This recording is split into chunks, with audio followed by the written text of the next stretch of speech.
It's been a couple of weeks. We had to let Steve Palazzolo go on vacation and do some other things. But the man, Pro Football Focus, PFF.com, the podcast, NFL Insider, he joins us on the Farm Bureau Insurance guest line. And this segment is brought to you by Core Wellness and Recovery for IV therapy, red light therapy. And don't forget, they have TED. And TED is the new kind of R2-D2 piece of equipment that they have bought that is driven by hair restoration. So if you're losing your hair, male or female, and yes, they've had a lot of success with females too, you need to go see TED at Core Wellness and Recovery across from Sombra. TED, Core Wellness and Recovery across from Sombra, and hair restoration at the highest level. Good morning. Welcome in. ESPN 105.9 The Zone. Steve Palazzolo. Steve, how was Cancun or Playa del Carmen or wherever you were? Yeah, we were in Cancun for a destination wedding, just my wife and I, for my friend's wedding. So it was glorious, man. It was had nothing to do except go to the beach or the pool. So it was a nice few days. Well, yeah, that's great, man. So had you been down in that area before? No, it was my first time. All inclusive and just nothing to worry about for a few days. So yeah, it was fun, man. It was good getaway with the wife. Did you get to see some people party? Yeah, it was an older crowd, a bunch of us 40-year-olds, getting together for a few days, but it was good. It was a good time. Good. What do you make of? We've been talking about this for years with the Cowboys. Now they did do, they made a couple of, I guess, bigger transactions for them last year that you and I talked about. But what do you make about this has become a national story and the Cowboys not doing anything in free agency to date? Yeah, I sometimes forget how much of a national story they make it. I know you're team to the shouty shows and what they're talking about, but I do see the clips now, and it's like, oh, what are the Cowboys doing? What are they doing? I'm like, wow, they just really make a story out of everything for Dallas. Back in the day when the Patriots never made a move or the smart teams didn't make moves in free agency, you just said, yeah, that's what the smartest teams do. They kind of wait. They get the second or third wave of free agency. They get the bargain basement deals. I think that's all a part of it. I mean, they have to pay Dak. They're not just gonna. They have to pay Dak. They have to pay Micah Parsons coming up soon here. They have a lot of money that needs to be deployed to some of their key players. CD Lamb. I mean, that's where a lot of their money has to be going in the next couple of years. And they've had to lose, a few players here and there. Michael Gallup's going to be on a trading block or perhaps released. So I think that's just kind of where they are. I know it's been a year-over-year type of thing where they don't go crazy in free agency, but I do think it's because they drafted really well and gotten a good group, a good core of players, and they just have to be shrewd and get that second wave of free agency and then build through the draft. So I think that's the biggest reason for Dallas is pending contracts, and there's still a lot of good players out there that they could probably have on the cheap. So the splash moves might not necessarily be the way to go anyway. Okay. So you don't believe that their fans or media should be in panic mode over the way the last few days have gone in free agency? No, it's fun to see good players added to the roster. Obviously that's the case, but there's not, off the top of my head, a lot of the teams that have the high-end quarterback contract. The Chiefs aren't making splash moves. The Bills are losing players left and right. The Bengals aren't making splash moves. The Chargers are losing more than they're gaining. So all the teams that have the high-end quarterback contracts or pending contracts, the Dolphins, they're all losing players. It's just kind of standard. And the teams that have rookie contract quarterbacks or about to draft a quarterback are signing players, right? That's just the reality of the NFL, that this first couple of days of free agency are going to be more for, I think, the teams that have the cheaper quarterback, and then the teams that have the bigger quarterback contract have to get that second wave. How big a blow is it? Gallup overall, I think was disappointing. I mean, average. I mean, he had that 8-game burst, and people freaked out about it. That feels like several years ago. But all in all, I just thought he was a solid NFL wide receiver, which is definitely dime a dozen today. How do you see it? Yeah, kind of similar. I mean, I think there was a stretch 19 to 21 where he looked like a really good number 2 type of receiver. And then on those teams, when they had Amari Cooper and CeeDee Lamb for that stretch, it was like, okay, Gallup's one of the best number 3s in the NFL, if not the best number 3, which is my way of building a receiving corps, right? Take your 2s and make them 3s, get as many good pass catchers as possible. But yeah, I thought he struggled in the last, couple of years coming off injury and, trying to get back to form and just being that dependable receiver. Corey Davis was a guy who was similar a couple of years ago. And I think that's the challenge with paying a quote unquote number 2 wide receiver is if they drop off a little bit, it feels bad, right? It feels like that's a lot of money for not a lot of production. And I think that's where it ended up with Gallup at this point, right? He never really progressed, didn't necessarily get back to where he was pre-injury. And then it feels like you're overpaying for a receiver that, as you mentioned, it's a lot easier to find these types of receivers, especially in the draft the last couple of years. And that's where you are with running backs too. The Dallas Cowboys lose Tony Pollard to the Tennessee Titans. Now, how did you see it, Steve? Because y'all break down these numbers. I thought Pollard was a good back. I think he's far from great or excellent or elite, but I thought he was good between the tens. When you get down inside the 6-7 yard line, 3-4 yard line, I wasn't sure he was quite physical enough to do what you wanted to do and get that yard, push it 2 yards, push it into the end zone. Did you see that? You agree, disagree? How do you see that with Pollard? No, I agree. I think there's elements to that. I mean, the Pollard analysis is challenging because his splits, first half of the year versus second half were just night and day. He was coming off the injury. I think he only forced like 8 missed tackles in the first half of the season, and then had about 30 or 40 in the second half of the season. Right? He was a much different player, but he was also a much different player as Dallas became more pass heavy and weren't relying on him as much. So I think the story with Pollard is he's always been a good 10 to 15 carry guy as a complementary piece. And maybe that is what he is. And that's how you maximize him. And that's how you get the 5 yards of carry. And when you try to grind it out more than that, it doesn't necessarily work out. But again, it's a little confounding when you're trying to see he's got the splits last year, first half or second half. But yeah, you don't necessarily need size. I think in the goal line, you see what Christian McCaffrey does in the tight red zone. He's incredible, but it's about just, making guys miss, creating your own space, not just relying on space created by the line. And I think that's where Pollard is great. When you give him some room, he can create some explosive plays. But I think Dallas could definitely use a better tight red zone runner for sure. Okay. What is your ideal scenario in free agency for a team? You go out, you pick up 2 starters and a couple other role players? I think it's trying to solidify needs as much as possible, right? So if you have a, starting cornerback, if you're missing a starting corner, get your starting corner. Try to have a starting offensive line as much as possible. No more than 1 spot available. That's where Dallas is kind of iffy right now. You have to deal with left tackle and center at the moment. So that is where you'd rather have those slots filled. And free agency is not the only time that you can fill roster spots.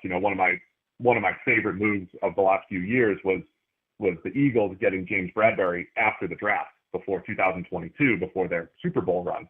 And they got him for pennies on the dollar and, got a really good season out of him. So there's still moves to be made even after the draft. But I want to go into the draft without any major needs so that it doesn't affect my draft strategy. That's the biggest thing for me. I never want to get into the draft and say, man, we've really missed on corner in free agency. We have to draft one in the first round. I don't want those discussions even coming up in the building, so to speak. So I think that's my goal for free agency is fill your starters as much as possible, grab your depth so you can get into the draft and literally draft the best players at the most valuable positions and continue to grow that roster. We're talking NFL free agency with Steve Palazzolo, NFL insider, Pro Football Focus, PFF.com. Give me 2 or 3 teams that on a pretty consistent basis you believe leverage and work free agency better than the other teams in the league. So the Baltimore Ravens definitely come to mind, and they're their offseason probably feels very uncomfortable for their fans because they're down 3 starters on the offensive line, and they've had a lot of turnover and everything. But the Ravens do a really good job because they're willing to let players walk, and they let players walk who are going to go sign other contracts. So they stock up on compensatory picks, and they kind of calculated that out. And then the Ravens will also make their moves when they need to, right? They'll pay some guys, but a lot of times it's the second wave of free agency. I think they do a really good job of that. I think Kansas City recently has done a nice job. They've got the cheat code in Mahomes, right? They don't have to make as many great decisions, but they've done a nice job just being really patient, I think, with free agency. But and then the Eagles, overall, I've complimented them a bunch here on the show, but I think the Eagles have done a good job over the last couple of years. Again, I think just trying to fill out that the starting 22 as much as possible, and then going into the draft. And when they, when the Eagles are drafting, a lot of times they'll draft a year ahead, right? They'll say, hey, our left tackle's in the last year of his contract. We can draft a left tackle and redshirt him, so to speak, and develop him, right? So the Eagles go into the draft without these major needs, and they do draft the best players over time, which I think, makes your roster that much better. So I think Philadelphia does a really nice job of filling out their roster in free agency without breaking the bank. Ugh. Okay. Sorry.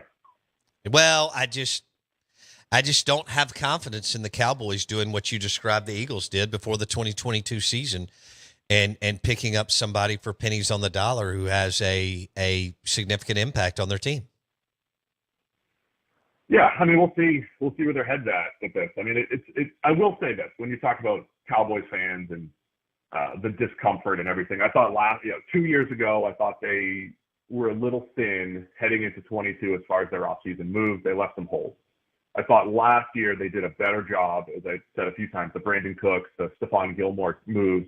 Those were good moves. Like they did that last year. And again, that didn't win them a Super Bowl or anything, but I think they had the best year that they've had in a few years, despite the playoff disappointment. And I think it was the best roster that they had in a few years, minus the linebacker injuries. So it is. Their linebackers look like free safeties to me, Steve. Well, last year they had the injuries, right? They had Leighton Vander Esch go down, and they had to play, Marquise Bell, who is a free safety, essentially playing linebacker. So Eric Kendricks comes in. Hopefully that makes it a little bit better. I will say this offseason feels a little more uncomfortable for Dallas because, as I mentioned, for years they had that offensive line pretty much intact. And now you have although those 3 never played together for any kind of, I mean, I saw the numbers on how many starts they missed. It was incredible over like a 5-year window, Steve. Right. I mean, on paper, they were all intact, and, they didn't have much to fill year over year. They've got 2 starters that they need to sort out. They probably have to figure out another receiver or 2, if Gallup is gone. They have to figure out a starting corner opposite Trayvon Diggs. So there are, I think there are more glaring holes this year maybe than previous years. But again, I look around the league, how many solid names have been released over the last couple of years. And I think we get caught up in, well, this guy was released, like Justin Simmons from the Broncos. He's still a really good safety. It just became a cap issue, and the safety market is just really suppressed right now, right? So I think there are still good players out there, but again, it's just a matter of filling those holes with that second wave. Okay. All right, Steve Palazzolo, Pro Football Focus, PFF.com. Do you have a winner right now in free agency, or is it way too early for you? Yeah, I mean, it's always too early.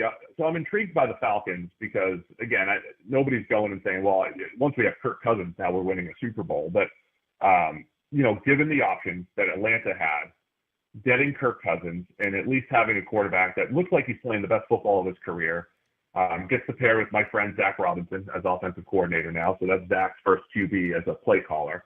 And then, they have the number 8 overall pick, and they don't have to play this dance of, do we trade up to get one of the top 3 quarterbacks? Are we going to buy into a J.J. McCarthy or a Michael Penix or a Bo Nix?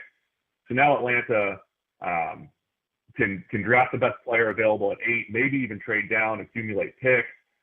Brought in Darnell Mooney opposite Drake London at receiver to go with Kyle Pitts and Bijan Robinson.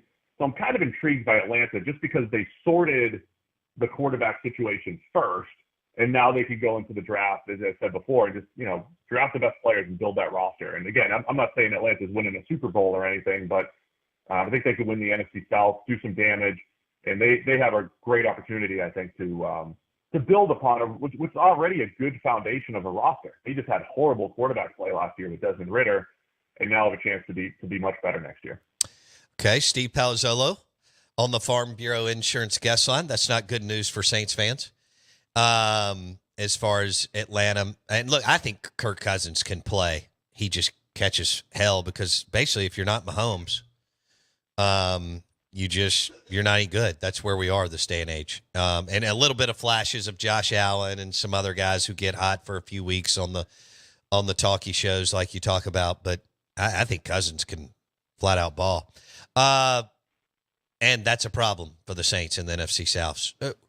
What about let's go to the NFL draft and the quarterbacks. Is there a really, really clear gap for you line as far as Caleb Williams, Drake May, and Jaden Daniels, and then the other 3 that you just referenced in J.J. McCarthy out of Michigan, Bo Nix out of Oregon, and Michael Penix out of Washington? Steve? I feel like people are really all over the place on this. And I'll say this, though. I know it's not good for media. It's not good for the shouty shows and all that stuff. But I'm having fewer strong takes on quarterbacks. I've resolved to do that. Just because of the way things have played out these last couple of years. I don't think people would have guessed that Josh Allen would become the superstar. Like a few people did, but most people said, no way on Josh Allen. Guessing some of the quarterback development has been crazy, but I'm surprised people are souring on Drake May. So my takes are, I think Caleb Williams is the 1. I still like Drake May as the number 2. I'm surprised that so many people have soured on Drake May to the point that they think he's going 3rd, or they think that maybe Minnesota or the Raiders or the Broncos could trade up and get him. I'm surprised by that. I thought he'd be a slam dunk number 2 to Washington. There's a lot of smoke around Jaden Daniels at 2 to Washington, which puts Drake May in play at 3 for New England or a trade up from some of those other teams. I thought it would be Caleb Williams 1, Drake May 2. I'm fine with Jaden Daniels as 3, and those 3 guys being a tier above maybe some of the others. But even Jaden Daniels, he comes with his own questions, as far as how he handles pressure. He's got 1 year of a breakout at 23 years old too. Right, Drake May is 2 years younger. If Drake May has 2 more years of college, what does he look like? So there's elements of that. So I think it's Williams, May.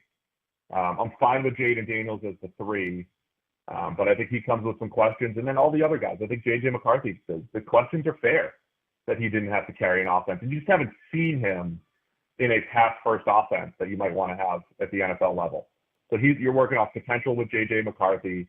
Bo Nix is a guy that I think could be good. I just don't know if I want to be. My take on Bo Nix is I don't know if I want to be the team that finds out if he's good or not. I don't know if I want to be the team that goes through some of his ups and downs, but he could be good. Penix, again, showed some flashes of things, but I think the Michigan game showed, he could struggle against pressure, against certain looks. So yeah, they all have their own question marks, but I think it is fair to say there's a top 3, and it's Caleb Williams, Drake May, and Jaden Daniels right now. But you're a big believer in draft quarterbacks until you get one. So do you expect all 6 to go in the first round? No, I don't. I mean, I think teams like Minnesota, for Jason here, Minnesota, I don't think their goal is to go into next year with Sam Darnold. It's Sam Darnold plus a guy that they're going to draft.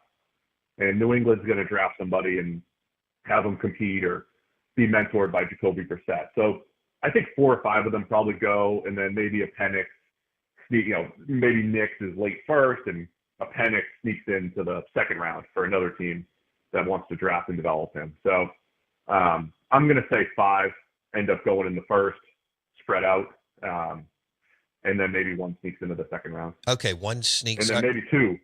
maybe 2 in the second. I mean, Spencer Rattler, it depends on where you're getting the buzz my guy. Rattler. He's my guy. Yeah. I think I just see more and more buzz for him, right? I mean, from a Senior Bowl, Pro Day, everything that he's done, he might end up in the second round as well. They were so poorly coached on offense. He had to do it all. Beamer's done a bad job hiring coordinators. And I like Shane. We got to know him when he was at Mississippi State as an assistant, super guy, but, had really no business getting the job. That he had bad offensive coordinators. You're hitting on a guy that if you told me you put him at number 3 or 4 out of the 6, obviously one of those guys would have to be booted, Steve. But if you told me tonight, you and I were hanging out at, Ruby's Steakhouse, and you looked at me and you said, I just moved Spencer Rattler to number 3 or 4 on my list and took whoever out, I'd be like, I'm good with that.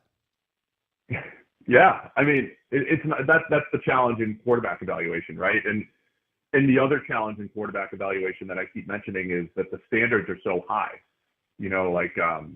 like with Teddy Bridgewater, a good draft pick. Nobody's going out of their way to have Teddy Bridgewater as their franchise quarterback right now, but he was a starter. He was a fine starter. Marcus Mariota was a fine starter. Jameis Winston was a fine starter, but nobody wants those guys on a second contract because you need a difference maker. And so you're looking for a top 8 to 10 guy. So you have to take those chances. And if he doesn't become a top 8 to 10 guy, you have to be able to move on and draft someone else. Okay. Spencer Rattler, is he the wild card? Is he the guy that could be a dude? I mean, we've had a bunch of dudes now drafted between the 2nd and 4th round that have ended up being hella quarterbacks, good players. And we've had a boatload of them, as you know, Steve, that have been top 20 picks in the first round that are, not good.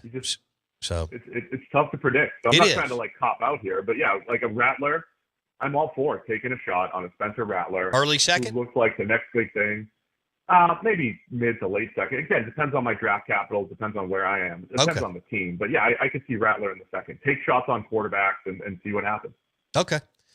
All right, buddy. Well, that was awesome. We could do another 30 minutes, but I've got to take a break, and we've got to try to make some money, and you got to go run Pro Football Focus and PFF.com and the podcast. So we appreciate you. This is such a fun time of year, the next several weeks going into the draft. And have a great weekend, okay, man? Sounds good. We'll do it again next week. Thanks, folks. Love it. Steve Palazzolo, Pro Football Focus, PFF.com. His podcast was up for NFL Podcast of the Year. Guys are crushing it. In fact, I listened to it more this time of year all the way through the summer, and they crack me up too. But they nerd out on all kinds of super cool NFL stuff. So that was a little bit on the Cowboys. You even got a little Saints there because of what the Falcons have done in free agency. And, of course, adding Kirk Cousins, who I hate to tell everybody, he's a good quarterback. I'm dying on that hill. I am. And Spencer Rattler, could he be the wild card quarterback in the NFL draft? He will be gone in the second round. We're live in the BankPlus Studio. Good morning. It's game day, Mississippi State, LSU.